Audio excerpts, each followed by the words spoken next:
안녕하세요. 반갑습니다. 저는 아신대학교에서 기독교 교육과 미디어를 가르치고 있는 이수인 교수입니다.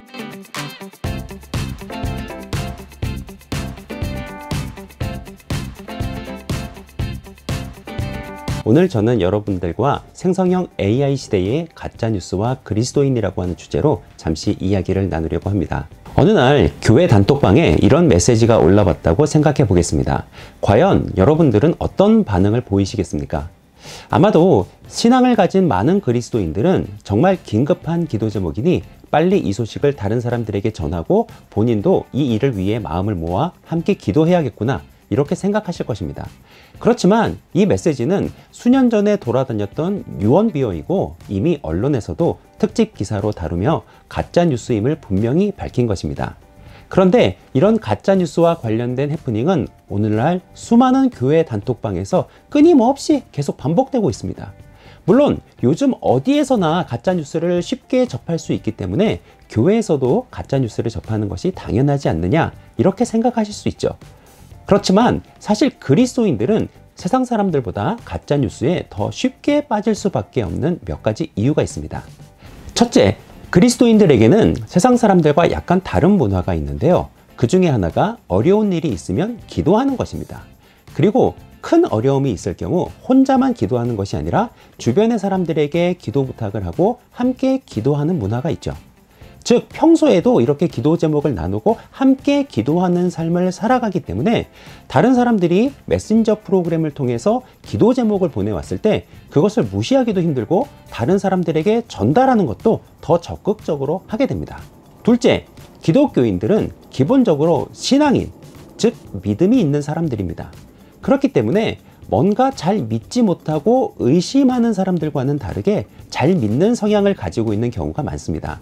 물론 회의적이고 잘 믿지 못하던 사람이 성령님의 역사하심 가운데 믿음을 가지게 되기도 하지만 믿음을 가지게 된 이후에는 또 그러한 성향이 바뀌어서 잘 믿는 성향이 되시기도 합니다. 셋째, 주변에 같은 신앙인들, 믿을 만한 사람들이 많기 때문에 다른 사람들의 말을 잘 믿어주기가 쉽습니다. 예를 들면 이런 것입니다. 맨날 사기꾼들만 접하는 사람은 다른 사람들의 말을 쉽게 잘 믿을 수 있을까요? 아니, 그렇지 않습니다. 거짓말하고 사기치는 사람들을 많이 접했기 때문에 굉장히 조심스럽게 다른 사람들의 말을 받아들일 것입니다.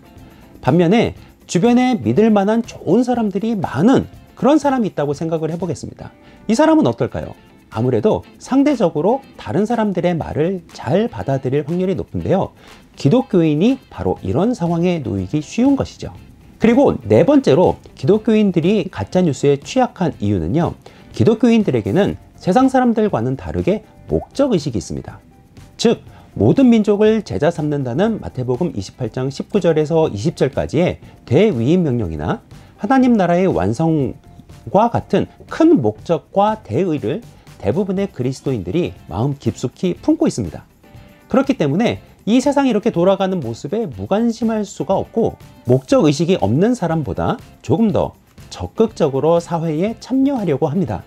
그 결과 새로운 소식들에 더 민감하게 반응하고 어떤 소식을 접하게 되면 더 적극적으로 행동을 취하려고 하게 되는 것입니다.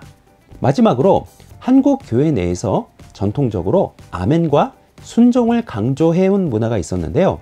이렇게 아멘과 순종을 지나치게 강조하는 것이 부정적인 모습으로 발전하여 덮어놓고 믿는 반지성주의에 빠지기도 합니다. 그런데 이러한 반지성주의의 부작용 중에 하나가 사람들을 가짜뉴스에 더 취약하게 만드는 것입니다.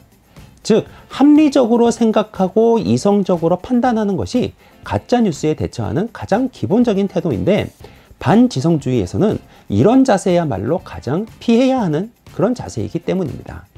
이와 같은 이유들 때문에 기독교인들은 세상 사람들보다 더 가짜뉴스에 빠지기도 쉽고 또 가짜뉴스를 퍼뜨리는 데에도 더 쉽게 참여할 수 있습니다.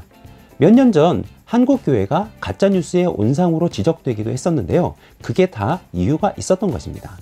그러나 더욱 염려스러운 것은 앞으로의 상황이 더욱 어려워지고 교회의 대비는 여전히 지지부진하다는 것입니다. 작년 말 이후 등장한 오픈 AI의 챗 GPT나 구글의 바드를 비롯한 다양한 생성형 AI 서비스들이 사회의 전 영역에 충격을 주고 있는데, 그 중에 가장 염려되는 영역이 바로 언론과 미디어입니다. 특히 생성형 AI는 간단한 명령어만 입력하면 글부터 시작해서 사진이나 동영상까지 엄청나게 빠른 시간에 많은 결과물들을 산출해낼 수 있기 때문에, 그것을 사용하는 사람의 의도와 능력에 따라서 정교한 가짜뉴스를 수도 없이 만들어낼 수 있는 그런 시대가 되었습니다. 즉, 안 그래도 가짜뉴스 때문에 우리 사회의 모든 구성원들이 어려움을 겪고 있는데, 이건 정말 불에 기름을 끼얹는 격입니다. 실제로 2023년 3월 전 미국 대통령이었던 도널드 트럼프가 경찰에 체포되는 사진들이 소셜미디어들을 중심으로 확산되는 그런 일이 있었습니다. 당시 그는 성추문 입막음 사건으로 수사를 받던 중이었는데요. 문제가 된 사진 속에는 트럼프가 체포되지 않기 위해서 강하게 저항을 하거나 경찰을 피해 도망치는 모습들이 생생하게 담겨 있었습니다. 그런데 이 사진들은 영국의 온라인 매체 벨링캣의 창립자이자 저널리스트인 엘리엇 히긴이라는 사람이 이미지 생성 AI 서비스인 미드저니를 통해 만들어낸 가짜 사진들이었습니다. 이와 같이 앞으로의 미디어 생태계는 가짜뉴스가 더욱 많아지고 그것을 분별해내기는 더욱 어려워지는 그러한 상황으로 가고 있는데요. 교회의 대비는 여전히 그 필요성조차 느끼지 못하는 것이 아닌가 싶은 그런 생각이 듭니다. 실제로 한국교회의 미디어 교육 현황을 살펴보면 그 내용에 있어서는 미디어 중독이나 폭력과 음란성에 대한 주의와 같은 보호주의적 내용에서 벗어나지 못하고 있고, 그 비중 역시 굉장히 미미한 상황입니다.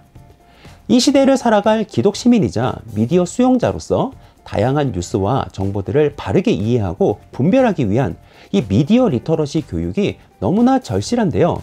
많은 교회의 지도자들과 성도들에게 미디어 리터러시는 여전히 생소한 개념인 것 같습니다.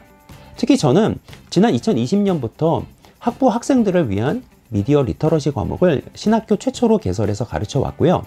올해는 미디어 리터러시 수업이라고 하는 제목의 책도 저술했는데, 제가 매번 수업을 하거나 책과 관련된 특강으로 학생들과 교회의 성도님들을 만날 때마다 많은 분들이 이 미디어 리터러시의 개념조차 제대로 이해하고 있지 않은 모습에 놀랄 때가 많았습니다. 이제는 한국 교회의 역량을 미디어 리터러시 교육을 위한 노력들에 좀 모아야 하지 않을까 싶습니다. 교회 리더들은 물론 모든 성도 한 사람 한 사람이 깊이 있게 사고하며 비판적으로 성찰하는 바른 신앙의 태도로 이 시대의 미디어 메시지들을 바르게 분별하며 하나님의 뜻을 이 땅 가운데 이루어 나가는 건강한 신앙인으로 설 수 있도록 정말 모든 교단과 교육기관들이 힘을 모아 필요한 교육과 훈련의 과정들을 준비해 나가야 할 때입니다. 바라기는 하나님께서 우리에게 주신 성경의 바른 관점, 그리고 비판적 사고 능력에 기초한 미디어 리터러시 능력이 두 날개가 되어 가짜뉴스 시대의 이 혼란의 바다를 무사히 건너가게 하시길 간절히 소원합니다. 감사합니다.